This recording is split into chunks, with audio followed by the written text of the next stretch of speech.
rental arbitrage is where it's at, man. Rental arbitrage is the concept of renting to re-rent with the owner's permission. People are just like, oh, I'll try this. Oh, it didn't work. Oh, I'll try this. Didn't work. I'll try this. Didn't work. You just got to find something and hammer at it and just keep going. Just keep going. Just keep going. You failed, bet. Go fail again. Go fail 5 more times.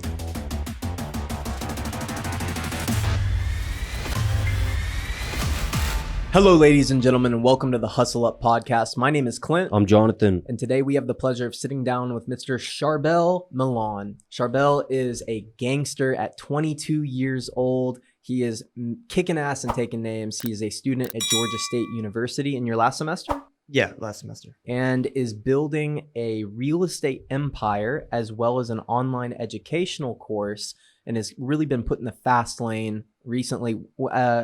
How recent was your come up? When did you start, getting traction? So I started the business 2 years ago and I was kind of growing it in the dark, and we can talk more about why I believe a lot of people should do that. But once again, due to the loss of one of my best friends, it inspired me to prematurely launch the program. And then in launching the program, it also, caused me to have to go public about the business. And so we've been at it for about 2.5 months. Yeah. Thanks to the help of, people like Will and many others, we were able to get going quick as far as softwares, backends, but we've been going for like 2.5 months, 3 months now. So what was your job? You said you prematurely launched something off the advice of a best friend. Yeah. So give us the details about that. Right. So I started a short-term rental company about 2 years ago. Short-term rental company? Yeah. Utilizing Airbnb, right? Okay. Utilizing a strategy called rental arbitrage, which is basically where you're renting and re-renting property, of course, with the owner's permission. And we can go into, how to pull that off. But basically, if we want to rewind to like 2019, I already knew that I had the idea in mind. I had a buddy who was getting heavy into real estate and he was buying actual property, using like loans and refinancing. He was doing that whole thing, using like the BRRRR strategy and whatnot. Who was that? He's not like a known individual. Well, talking about BRRRR, let's break that down. Buy, refurbish or rehab, refinance, rent, repeat. Yeah, right. So I'm not even really too familiar with that. It's just every time I was with him, he was talking about rent, collect rent. And it got to the point where I was like, Jesus, I need to collect rent. And he was just always telling me, hey man, you'll never be rich till you figure out ways to collect rent. So that idea sat in my brain. And then just from like another business that I was doing where we were like, sourcing product wholesale, packaging it, selling it. We were renting out a lot of Airbnbs to just, work out of. And that's when I discovered Airbnb because I thought it was like a bed and breakfast type of thing, right? Yeah. So then I fly out to LA, right? And I'm staying at an Airbnb and I already have this idea in mind. I was like, okay, I understand that in business, it's all about leverage. So my idea was I'm going to target people who are currently getting their homes foreclosed because they're in a situation right now where, they got to pay their mortgage or they're getting foreclosed. So I was already paying like for subscriptions to be on lists, get data on like people in the area, how much they owed, numbers attached to the home, just that whole type of thing. That was my strategy. That was my in. I was like, I'm going to target people, 2-bedroom, small houses around the city. I was looking into like Atlantic Station, Georgia Tech area. And I was going to target people who are having their homes foreclosed, come in there and be like, hey, instead of getting foreclosed, let me and my company come in, rent the property, and then you guys pay your mortgage. We make our money. Everyone's happy. Love it. So that was my plan. I was like, all right, great. This is the plan. I go out to LA for personal reasons. I'm staying at an Airbnb. It's a 1-bedroom city condo, super nice.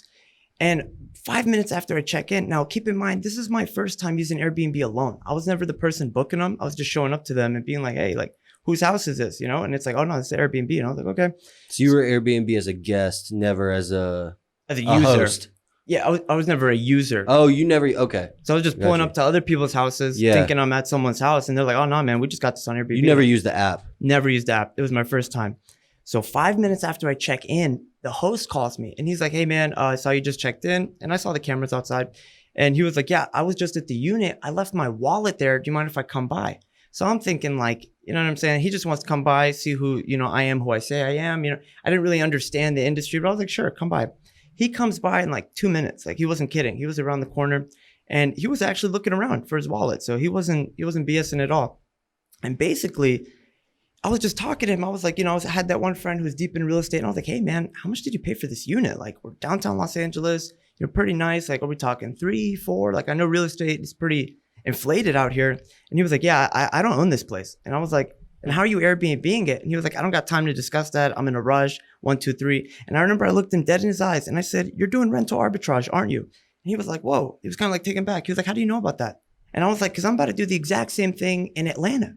And long story short, him being in a rush turned into like a 45-minute sit-down conversation. Found time. Yeah, right. He found time. And he basically explained to me how he was an engineer and that was his 7th Airbnb that he launched using rental arbitrage, and that he was in the process of resigning from his engineering job to just do Airbnb. And I explained to him my plan, and he explained to me why it was asked. Quick cuss on here? Yeah. Yeah. He explained to me why it was asked, and he helped me restructure my entire plan. So I was basically like, you know, we swapped numbers. I was like, hey, do you mind if like I reach out to you like from a mentor standpoint? He's like, yeah, sure, go for it.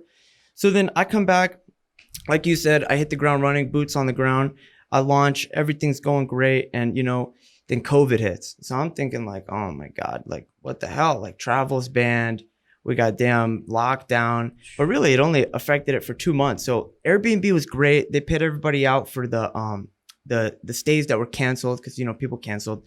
They paid everybody out, took care of everybody, and then things picked back up, continue to keep expanding. And the thing is a lot of people don't know is my first month on Airbnb, I actually lost money. I lost $482 because I had that mentor and he was mentoring me all the way through. And when I got my first property, I locked it up using rental arbitrage. I kind of had like a weird like ego moment where I was like, I made it, I got a property, I know what I'm doing. But I didn't realize how much there was on the back end with dynamic pricing, understanding how to set up your listing, understanding so many different aspects that ultimately make a property profitable or not profitable. So long story short, I'm on track to lose 482 the first month. I'm like, what the hell? I'm on a lease. I'm a full-time college student. I'm not up at the time. I'm like, did I just get into a non-profitable business? Like, does this model only work in LA? I got all these thoughts going through my head. I got anxiety. I get on the phone with my mentor. I'm like, hey, we need to talk. He was busy at the time. He said I can talk in like 2 hours. So I'm sitting on the edge of my seat for like 2 hours. We hop on a Zoom call. We share our screens, and he basically helped me restructure everything. And I went back into being a student, and I realized the importance of being like humble, wholesome, and just realizing that, hey, you don't know what you don't know. So sometimes you got to just shut the fuck up and learn. Like, it's not the time to think you made it. Long story short, he helped me restructure everything. And I went on to profit a little over $1,200 the next month on that unit. And it's been up ever since. So that's a little background on how I got started with Airbnb. And ever since, I've just, you know, been copy and pasting the strategy, launching units, and then recently launched the program. Now you have 3 units. 3, yeah. And you said you have 28 students. Yeah. And how did you get to, I'm going to teach others about this, I'm going to develop a course? What did the process of developing that course look like? So my mindset was, I want to get to 5 units before I launch a program. Why that number? I have no idea. It's just your goal. It felt right to me. And then at the same time, back in, it was maybe like April of 2020, right? The main thing that got me to kick that gear back in and realize that, hey, COVID's not about to stop, you know, my growth. Like, I'm not about to let COVID keep me from expanding to more units. I had the unfortunate death of one of my best friends, right? So he died, unfortunately, random accidental overdose. Not the guy we were talking about, another guy. I guess this, you know, fentanyl is a huge issue right now. So he passes, and, you know, his parents selected me to be one of the 6 people to, you know, stroll the casket down the aisle. And I just remember, like, as I was strolling his casket down the aisle, you know, I'm in a building with a bunch of people from high school and college. I'm just thinking about life. And I'm like, man, I'm going to die. Like, everybody's walking around here thinking that they got 60, 80 years on this earth. Like, they're promised, like, oh, I got a 401k. I'm going to retire. I'm going to work this many years. I got a pension. And I'm just thinking, like, what the hell? Like, everybody's living a facade. Like, we're going to die. We are going to die. It does not matter how much money you lose. It doesn't matter how many times you fail. It doesn't matter if it goes right. It doesn't go right. It doesn't matter what people think. I'm going to die. So I got to give it everything I got. I got to put everything on the line because I'm strolling my best friend who's dead down a fucking aisle. So that kicked the gear in me. And I was like, okay, I'm going to keep going. I kick ass. Then I don't know what it is, but I had the unfortunate death of another best friend of mine about 3 months ago. Unfortunately, he died from stage 4 brain cancer. So that was nothing we could do. And it was like kind of a slow process. And, you know, we're meeting up every day talking about, hey, what do you think's life after death? And I just kind of felt like I was dying. Like, I experienced like really analyzing, like I went back into that same phase that I was in from my other friend where I'm analyzing like, damn, like I'm getting comfortable. Like, I think I got time, and when I graduate and when I'm 30, and all the shit that people are thinking. And then when he passed, like I said, before we started, I was playing basketball with, the Wi-Fi team with Will, Dooley, Lex. And ironically, a couple of my childhood friends were there too. And then my girlfriend randomly showed up, and it was like the universe was like cushioning me, like preparing me for the news. We're about to play basketball. We're all stretching, and I get a call from his mom. Now, keep in mind, 3 days before that, he had gone into a medically induced coma. So I'm like, fuck, you know what I'm saying? So she calls me and she's like, hey, we lost him. And I'm like, fuck me. So I tell them, I'm like, hey, I got to go. You know what I'm saying? Like, I'm not fucking playing basketball. I don't want to be here. So a lot of the guys were upstairs lifting weights, and the only person I really got to make contact with was Will. I was like, hey, Will, I'm about to get out of here. I just lost my friend. And they knew who I was talking about. So then later that day, maybe the day after, I'm talking with Will, and he's like, hey, man, come through the office. Let's go grab dinner and just talk. Like, here for you type shit. So I'm like, you know what? I need that right now. So I pull up, we're at his office, and you guys know Will. Will's an animal. He's crushing it. Shout out Will Rivera. Yeah. Shout Big out time. Will. Always shout out Will. Changing so many lives. I'm one of them. And so we go out to some fucking place. I don't even know. We grab a couple of drinks, and we're just talking about life. We're talking about so many things. And one thing that he said that stayed with me was, he said, you don't have to be the best at what you do. You just have to know more than the person you're teaching to, and they're automatically going to assume you as the expert. And that shit lit a bulb in my head. I was like, this imaginary level that I want to get to before I feel comfortable teaching others is just in my head. I was like, I just lost another friend. That's 2 friends in 1 year. This is the time I got right now. I don't know if I got 5 units. I don't know if I'm graduating college. I might die when I leave here. I was like, I got now. So then I maybe the next day, I reached out to him and I was like, hey man, we need to talk. So he was like, everything okay? I was like, no, we need to talk. So he's like, come through the apartment. You're talking about Will, right? Will. Yeah. So I go through to his place, and he was the first person I told. That my parents didn't know I had the short-term rental company. My girlfriend didn't know, just because I believe in really growing things in the dark. And we can talk about that in a second. But I told him straight up, I was like, hey man, I got a short-term rental company, 1, 2, 3, 4, 5. You're an animal in the education industry. You've changed so many lives. I know we're like best friends, but from this point forward, like, can you be a mentor to me? Like, I want to learn. I want to, become a student in this new industry. And, I really got to give the credit all to him, because he's the one that helped me really go from 0 to 100 almost instantly. Like, just giving me literally step by step everything I needed. And, I'm a pull the trigger type of guy. So I'm doing all of it. And now we're here. So that's the only way I've been able to get up to 28 students in like 2.5, 3 months, just by having a formula from someone else who's a veteran in the field. So I'm blessed. I'm really blessed for the people I'm around. I'm blessed for the moment. I'm blessed to be here. It's in life, people think that they're going to get a second chance, or I'll do it later, or what, I'll talk to her when I'm ready, or we'll figure that business out, or well, right now I got to wait till my next check. But you got to just go, man. And you guys are entrepreneurs, doors just start opening up. Action trumps everything in the world of entrepreneurship. Always. Just get started. You just got to go, and you never know where you'll get. So that's kind of like the quick recap as to how I'm here now. And, I'm just blessed to be in the seat talking to you guys. But that's just the 5-minute intro, you could say, of how we're here, how the gears have been kicking. And yeah, it's just a blessing. Well, talk to us about this course. So what's in the course? What is somebody who may be thinking about getting into this? How much capital do you need? Could you get started if you had no money, but just a desire to go do something as a side hustle? Like, why should somebody buy your course? How much is it? Right. So you can get started with 0 money down without owning a single property, and you can automate the whole process.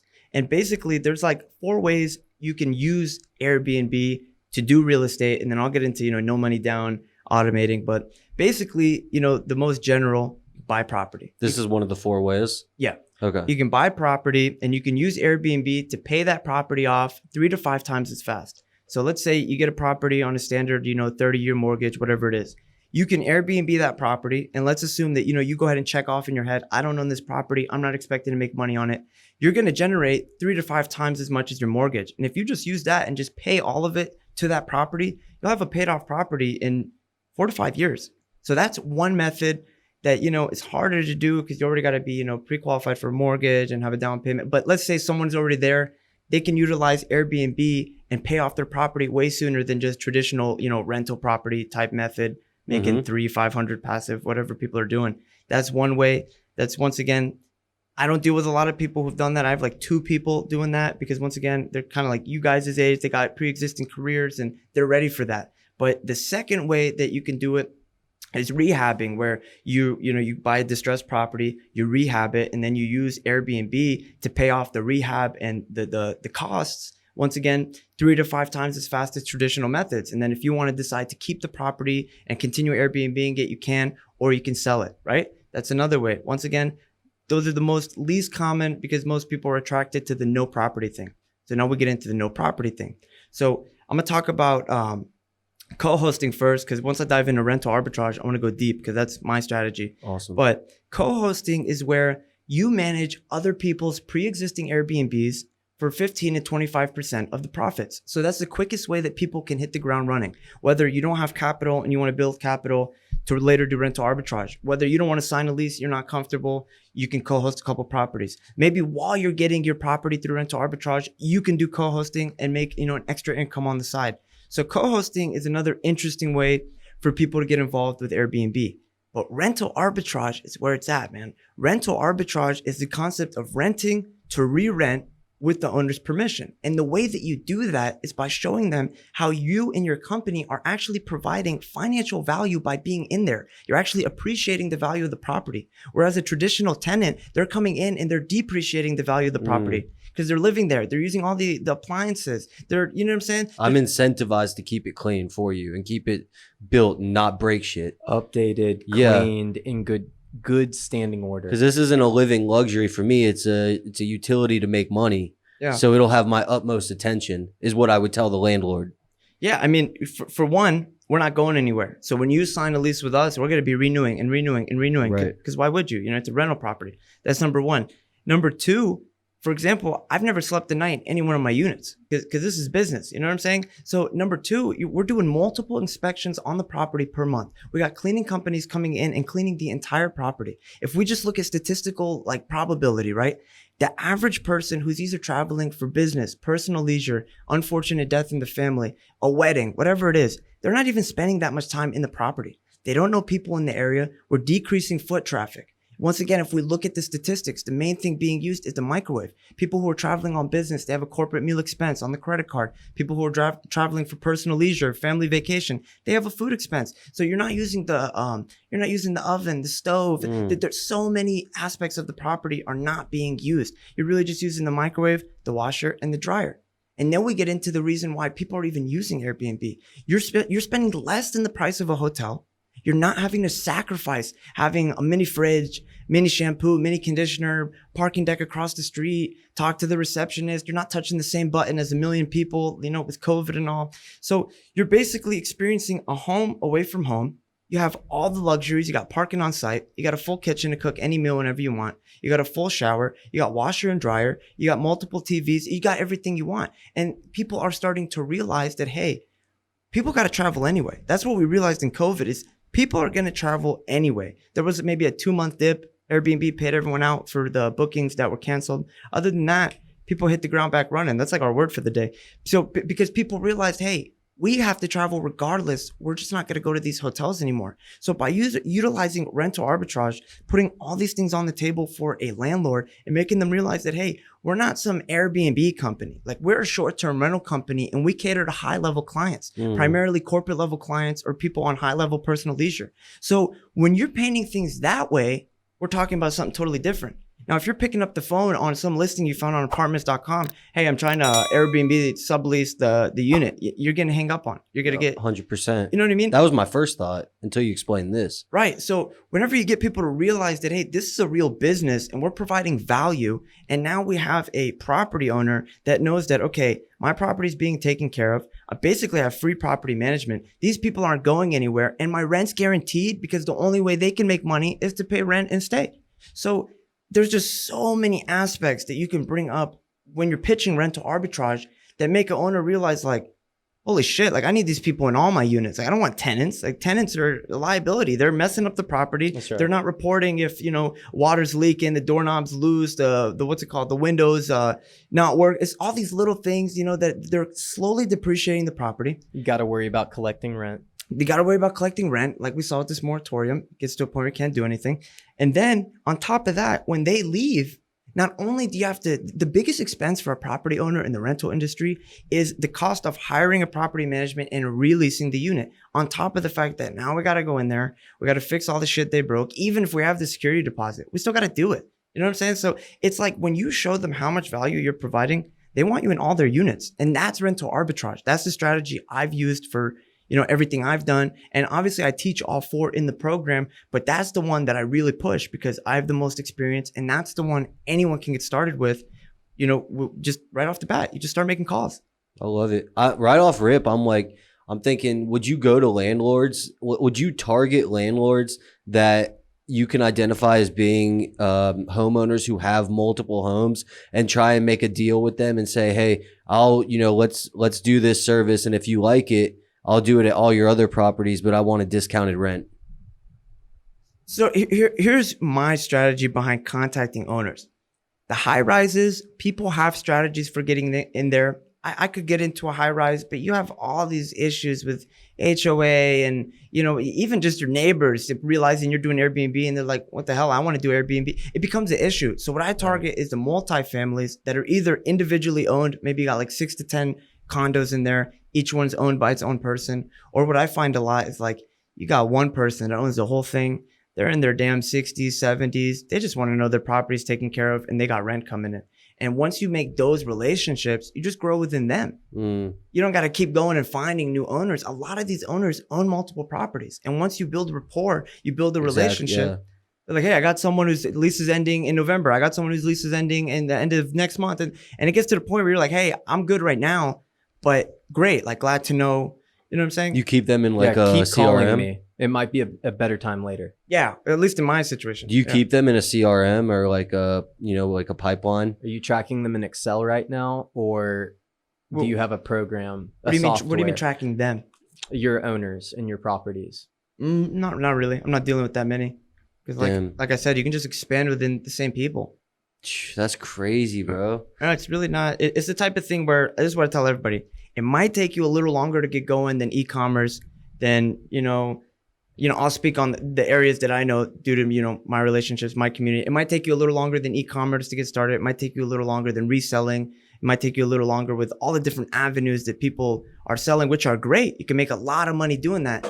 But this is the type of thing where once you lock in a property, you got to be an idiot to leave. Like, this is a rental property. You're making 3 to 5 times as much rent than the owner who's taking on the liability of, you got property tax, maybe they have a mortgage, they own this asset. There's so many liabilities that you're not taking on, yet you're making like 3 to 5 times as much. Like, I honestly don't even know how I'm pulling it off because you're being upfront with them. You're telling them. But once again, we're providing value. We're not coming in here and just using your property. We're giving you peace of mind that your asset is being taken care of and your rent's guaranteed.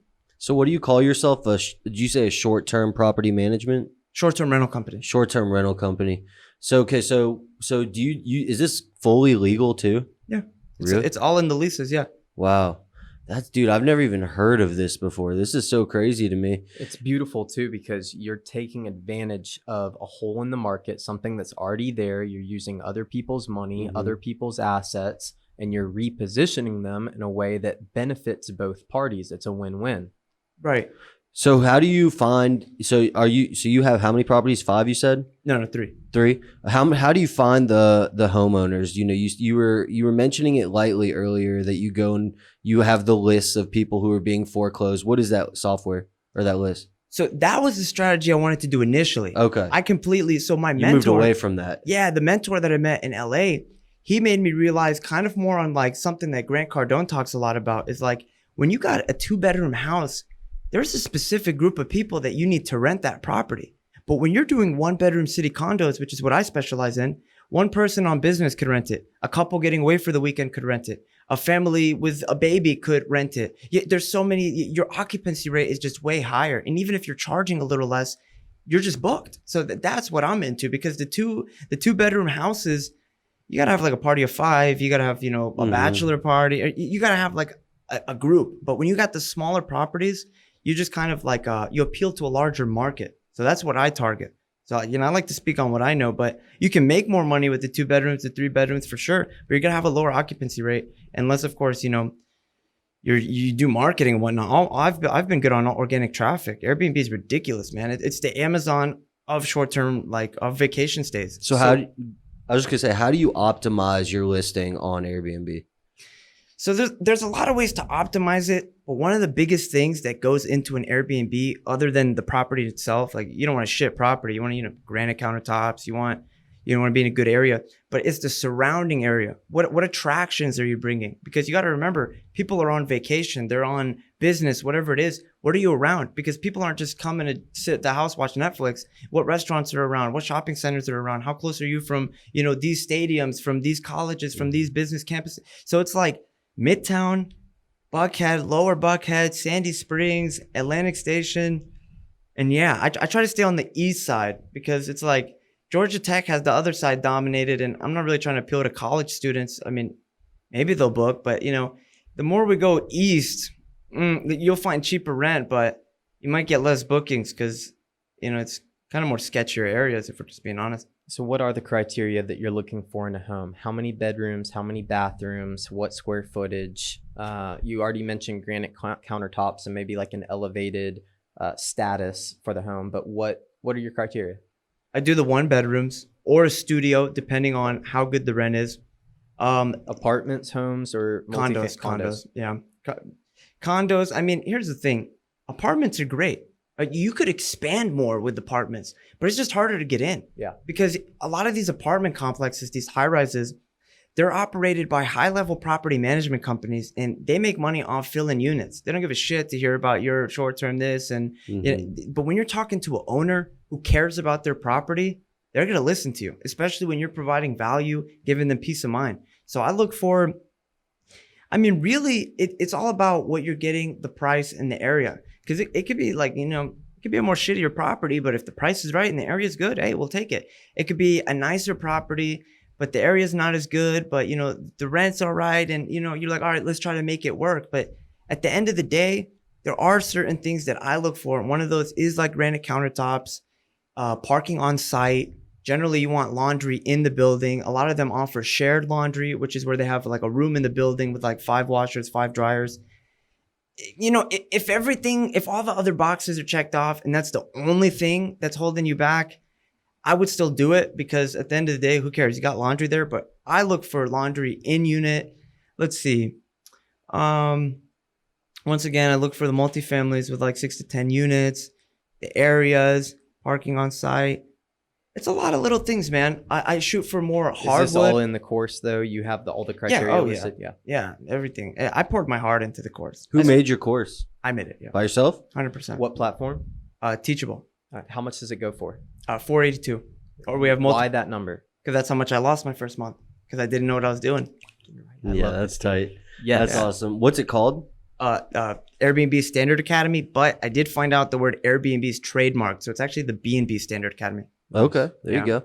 So would you expand other platforms like, I don't know, Vero? You know what I'm saying? Like other kind of Airbnb type platforms? Here's the thing about Verbo, right? Verbo, there's. Or maybe you might be saying it right. I've heard Verbo. No, it's Verbo, yeah. Verbo. Yep. Verbo caters more to like experience stays, or at least that's what they market, right? Like early on, I was experimenting with Verbo, but Airbnb just blasted it out of the water, man, especially with the city. Now, if you have like a beachfront property, maybe a mountain cabin, and you're talking like 3-4 bedrooms with a pool, like, and you're catering to like some luxe. Yeah, like you're catering towards like, family reunion type thing. Verbo is probably your platform. They're more about the experiences. But if you're talking about like just short-term stays and you're basically, Airbnb is doing 89% of the market right now. Yeah. Verbo is doing like 7-8 last I checked. And then you got HomeAway, Vacasa. You got a couple smaller ones. All together, they're doing like 5%. So Airbnb is just killing it. Wow, man. that's crazy. And there are softwares you can use to where they sync up your Airbnb calendars with your Verbo calendars to get the most bookings. But I haven't even needed that. Yeah. We've been right now, we've been at 92 to 96% occupancy. And we're in peak season right now. So that is expected to decline until a couple weeks before Christmas, pick up around Christmas, decline until we touch, the spring again, pick up all the way again until like September. So summertime, of course, is peak season. Now we got this vaccine. People are kind of, chilling out about COVID. People are traveling again. So things have been picking up. So let's talk about some of the back end. As a business owner, right? You have these properties, you're renting them out. You have to manage your cash flow. And if you know that you have a peak season and you may go into some slower seasons, are you putting money aside and budgeting for, hey, rent might be slow, or I might not cover it this month? Or are you always guaranteed to pay your rent through Airbnb? Like, do you have months where you can't cover it, but it makes up for in the other months? If you don't know what you're doing and you don't understand dynamic pricing and how to use dynamic pricing to catch market fluctuation and whatnot, then you might have months where you're short. I did my first month, but ever since that first month when, I went back into being a student and just started listening to my mentor, I haven't had a single month where I worry about that. Because the way you look at it is, all right, it's a fresh month. All we care about is clearing rent on this property. Second you clear rent, everything after that's profit. And then repeat the next month and then repeat. And then like refueling fees, like, toilet paper, occasionally you want to change out the towels, those kind of things, maybe you're spending like $50 a month. Not really anything crazy. Then you got the gas bill, the Wi-Fi. You want to get good Wi-Fi because people are going to be, a lot of people come to work. And you said your margins are about 3 to 5 times rent, what you're paying for rent. Yeah. That's not margin. That's top line. What's your bottom line? All right. So on the 1-bedroom city condos, we're renting for we're renting anywhere between 1,000 to 1,500. And if you're doing between 3 to 4,000 a month, you're in a good month. And then of course, you pay your bills and then you got the profit minus whatever you spent. So that's where we're looking right now. How much profit though? It all varies per month. If you were going to average over the course of a year. With the You're 1 3 bedroom, months in, but still. with the 1 bedrooms, we've been able to consistently do about 1,500 profit. In profit. Like Per unit. Net. Like net. Damn, Yeah. that's solid. Now, So how do you pay yourself out of that? Do you take all 1,500? Are you, how does that look? To be honest, man, I haven't even paid myself out. Yeah. I've just been reinvesting. That's the only way. So you should do. It's like a baby, You don't just take the kid and throw it out. Like you got to just, I've had other things I've been working on, other companies that, have been fueling me for as far as active income goes. But this has kind of been like my kid. Like So it's like your side hustle turning into your main hustle. It's like, yeah, it's just, I've just been reinvesting, everything. Everything's been reinvested. what? Good. I've maybe paid out like in the last 2 years, maybe under $1,000. Wow. Yeah. Good on you. And what about your course money? What are you doing with that? Well, I'm taking that right now and I'm mastering marketing, mastering, production. I'm reinvesting. That's what you got to do in the early stages. People, they don't touch money in their life. They touch money. They're like, I got to go do all these things. It's like, no. You got to reinvest in the business. And then once the business is at a point where you can go buy the things you need, you're going to know. But people premature decisions, like they premature going public about things. They premature relationships. They premature spending capital they don't have. They're like, hey, we just had a good month, so now we're gonna up our marketing budget 5 times. And it's like, all right. I mean, how risk averse do you want to be? Because you know what I'm saying? Like at the end of the day, you do want to take risk, but when you're putting it all on the line over and over, that's where you kind of run into issues. And I've had problems with that, where I'll put things on the line. Things won't go as planned, but when you're dedicated, you just keep going. You keep going. You keep going. You kind of sharpen the knife. So I've just been reinvesting, man. I've been reinvesting. I'm launching a property management company. We're about to lock up a contract where we're going to manage 5 shopping centers in Grant Park. So that'll be more of an active income stream. Just managing vacant units, checking up on pre-existing tenants, taking care of groundskeeping, making sure, parking lots, the property's doing good. No landscaping, but they got a landscaping company, but overseeing, making sure the landscaping company's doing their shit and just that kind of thing. So I'm about to get into that. That'll go back to being an active income, like a quote unquote, a job. Once again, it's still working for myself, but that's not, because even Airbnb, I tell people it's 85% passive because people try to sell it as like passive income right now. And it's like, hey, yeah, well, I like being transparent. Like it's not 85%. Once you automate it, it can be, but if you're trying to make the most profits, you got to be on top of it. Because if you're paying cleaners that are ass, you're going to be losing money. If you're hiring property management, you're losing money. If you're hiring a co-host, you're losing money. And right now, I'm at a position where I got nothing but time to put into this. So people try to automate things off the bat. They try to go buy all this shit. You just got to grow the business. Just focus on the fucking company. What's your major? quantitative risk assessment. Oh, wow. Turn up. Yeah. Why'd you choose it?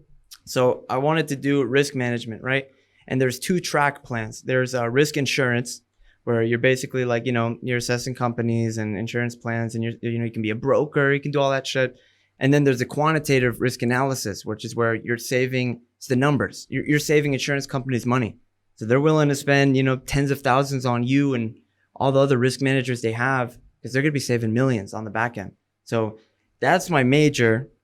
And really, I'm just looking to see, how much dust it can collect over the next couple of years. Yeah. Your major's in risk, and your business is in Airbnb and education. Right. What's your passion? So I like real estate. I love real estate. I mean, once again, I launched this property management. I got an education company teaching people how to get involved with short-term rentals. I do the short-term rentals, but I just want to buy time, man. Like, at the end of the day, people don't realize that, like, we're making money to buy time, because that's our limited resources. I'm not here for that long. So making money allows me to not have to spend my time working to make money later. Yeah. So I'm just trying to grind from now until like 35 and then fucking just move money around. But people, they think about it like, oh, I got to have the college experience. I got to turn the fuck up. I got to fuck 20 girls. And it's like, whoa. Right now's the time we got the most energy. We got the most time. We have the most times to fail. I mean, you can go broke over and over and over and over in your 20s. You know what I'm saying? So it's like people have their priorities rearranged. Like, I remember being a sophomore, right? When I launched the business, my friends are like, hey, man, why aren't you coming to the parties? Like, dude, last night at the bars and this. And no one really knew I had the business. So I'm just kind of like, yeah, next time, next week. And it's just kind of like, like, where's this taking us? Like, what are we doing? And a lot of them are graduating right now. And they're realizing that, hey, I'm about to start off at some corporate ladder. I was a senior in high school. I did some fucking Google search on some major median salary average, and people are going to college with this number in their head. Like, oh, well, the degree I'm getting makes XYZ per year. And they'd have this idea that you went in with wishful thinking, and now you're getting the harsh reality. Yeah, like they have this idea that like they're going to graduate and there's going to be someone waiting there to give them this magic job. That's Put a cigar in their right hand and a glass of whiskey in their left and say, here's the path, kid. Yeah, but really you start off at the fucking bottom as a bitch and you grind and you work your way up for 30, 40 years to increase your salary by like 20, 30K or, you know what I'm saying? Like what? Like, yeah, there's people making 20, 30K in an hour. I mean, you're in roofing. What are you in? Tech. There you go. Yeah. You know what I'm saying? It's just numbers on a screen. But when you limit those numbers on a screen, or not limit, but when you limit how you make those numbers on a screen to time, you cap out. I don't care if you're making $1,000 an hour. I don't even, what is that? That's like what? 40 grand a week and then 1.6 and whatever it is, you cap out. You could be the best at your field, world renowned anesthesiologist, make it, but it's like, dude, you cap out and you're giving all your fucking time and that's your biggest resource. So my passion is freeing up my time, taking care of my mom, and then I'm out, man. I'm out. Like, this is a stage in our existence. This isn't everything we have. People are attached to who they are. Like I don't feel like I'm myself. Like, I don't think I'm Charbel Milan with a short term. Like, this is a vessel. This is my car. I'm assigned this unit. This might fail me. Like, I just lost a friend to cancer. And the whole time I was telling him, man, you didn't do anything wrong. Your car's breaking down. You're not breaking down. Your car's breaking down. And you're moving on to the next stage in this reality. You know, whether you believe religion, whether you believe, psychedelic, whatever you believe, reincarnation, whatever it is, you're moving on to the next stage. All the above. But all we have is time, man. We just have time. And people aren't valuing that. They're just trying to I don't know, man. Escape from reality. Yeah. Yeah. They get caught in the hypnotic rhythm. And that's one of the things about working a job that sucks and a life that you hate. And you're trying to do anything you can to escape. It's one of the reasons I hate here and I can't wait for a vacation. My life is a fucking vacation. I can't wait to get back to work. Right. I can't wait to get back to my homies. I can't wait to pour back into my team. I can't wait for all of these things that I love, because every day I wake up and I get money with my friends. Every day I wake up and I touch people's lives. I invest in myself, my future, my network. And we preach life by design so heavy, man. Like that's you what you're saying is resonating on a spiritual level, right? Like you said, whether you believe in religion or spirituality or psychedelics, we've got a limited amount of time on this earth, and this is our vessel. Take care of your body, invest in your network, grow your business, make it happen. And what are they doing on those vacations? They're getting drunk as shit. Mhm. They're spending money they don't have. And then they're dreading going back to their reality. Oh, and then Yeah. the day that you have to leave is a fucking nightmare. Yeah. Because, oh no, vacation's over. It's like, no. Let's plan the next one. We're going to travel. That's what we don't take vacations. We travel. I like that. That's a good way to put Yeah. it. That's hard. Yeah. Yeah. So look, at the end of the day, I don't think I'm better than anyone else. I don't care how much money I make in the world. I don't care how much money someone else has. I'm not shit. I'll say that again. I'm not shit. I'm just a person who's figured out my passion, my talent, and I'm just going to carve as deep as I can.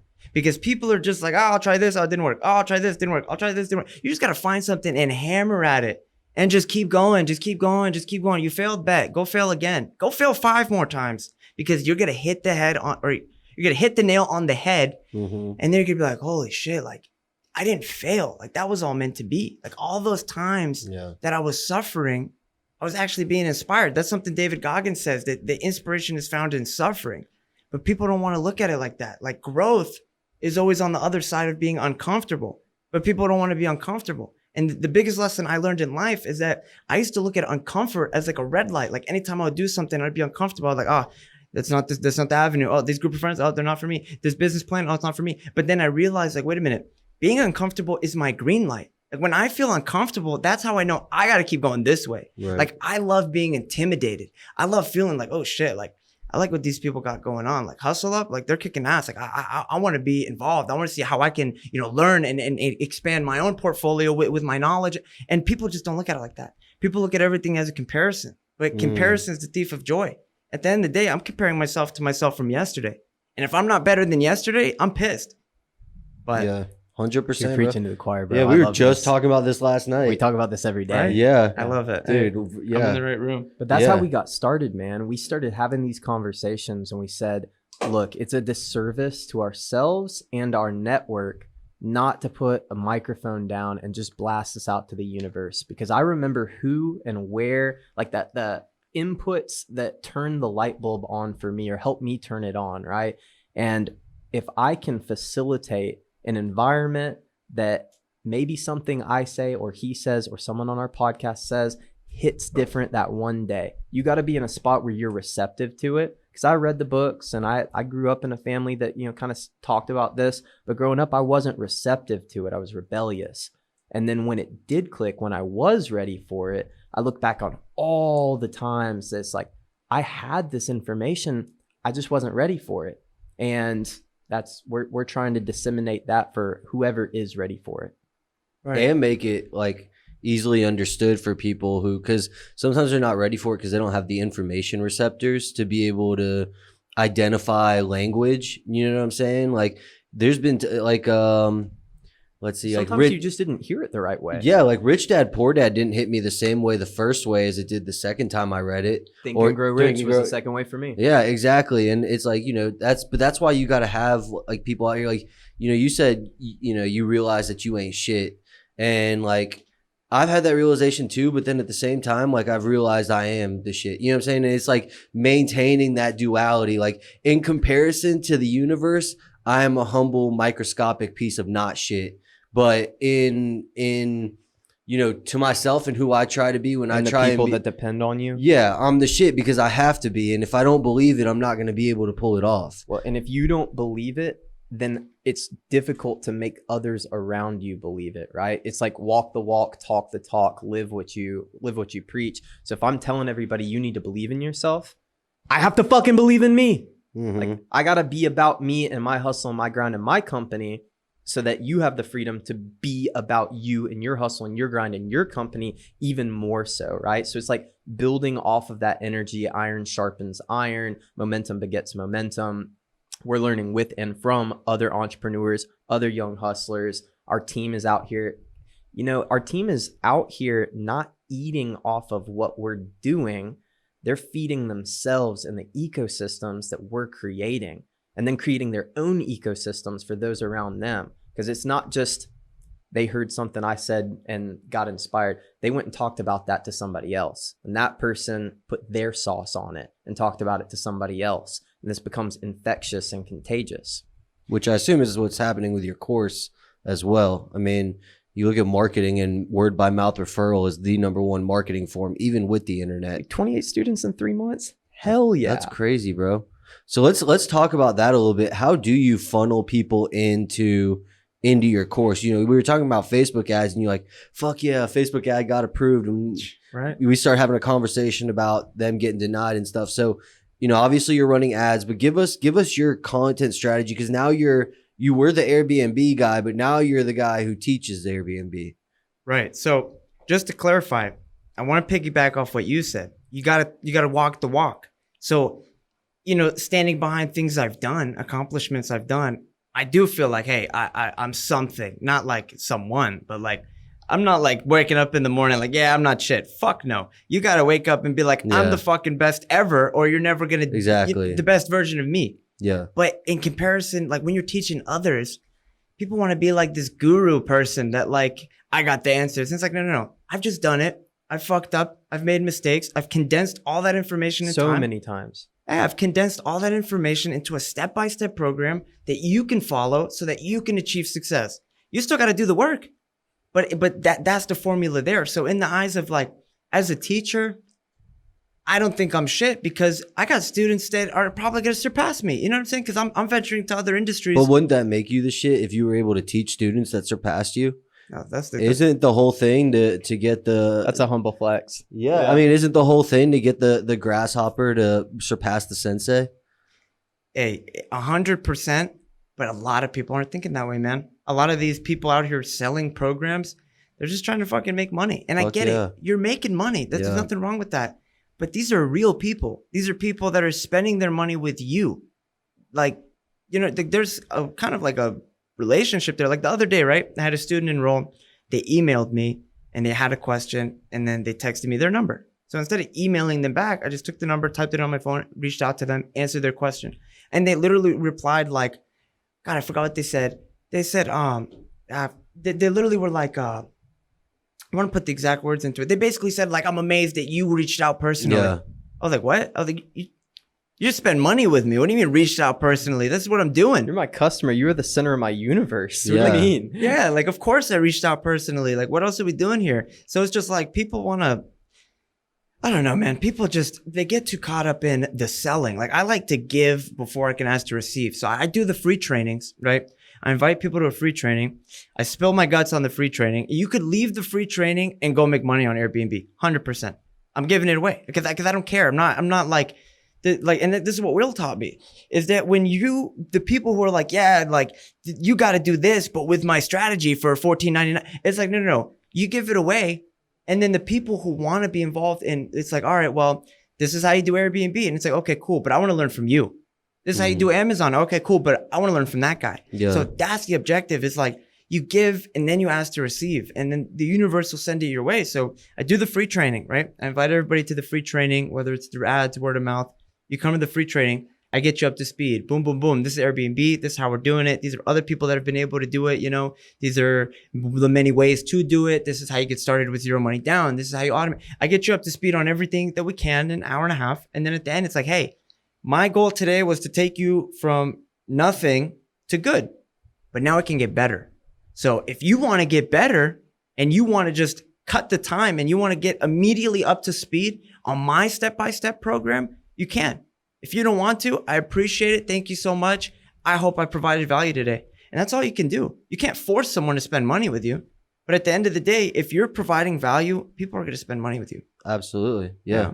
Dude, I love it, bro. I think you guys are incredible. Yeah, 22 years old, bro. It's insane. And you, that whole clique of I mean, I was gonna say kids, but I mean, you know, we're 6 years older than you guys. But I said this earlier, like it's because it's just so amazing. Like we were the hustlers at 22. I could not tell you anyone else our age who was doing this, and now there's like a group of them. There, you know, I'd say like you, Will. We're gonna get Lex on the podcast. Killer. Dooley. Ty Cooper, we want to get on the podcast. Like, I know they're all doing different stuff, but there's a group out of young guys right now in the city just taking it by storm. And it's like, It's cool to watch. You know, I felt like in a lot of ways we were one of the first waves. And now as we're getting older, I can't say like I'm on the young wave, but now I'm watching the new wave come up, and it's just a blessing to see this occurring. yeah, and the fact that y'all are fucking with us, you know what I'm saying? Like, that's the dopest part, because there was no entrepreneurs making content in the city for a long time. Like, even still, like, we don't know anyone who's consistently throwing events, bringing people out for mindset and networking. And then Jock started. Yeah, and then Jock started, but you know, Hey, now he's kicking ass. and now he's with us. Yeah, so we just, you know, Jock's actually about to be here. He's coming on the next podcast. Yeah, we just brought him on our team. So shout out Jock. Welcome to the team, bro.